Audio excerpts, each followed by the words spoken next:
name is Amethyst with WTI, and if you have pets of any kind, then I highly recommend you check this out right here.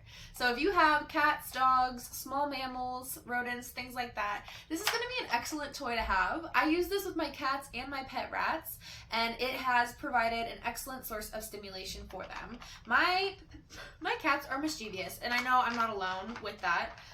They love to get into places that they're not supposed to be. They love searching and hunting for food. So this is something that has really helped with that craving, I guess, that they have. Giving your pet stimulation is always a really important factor of being a pet owner. When they're cooped up in the house all day long, they need some sort of excitement and stimulation, and this provides that by putting treats in each compartment, closing it up. Then your cat has to figure out how to open each compartment and get their food.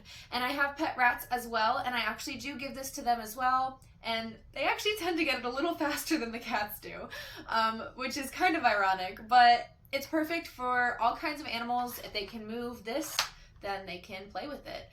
So I've seriously loved having this. It has helped my cats a lot, just to calm down a little bit and not to get into as much trouble. So with that said, I seriously recommend that you check it out for yourself and for your pet family.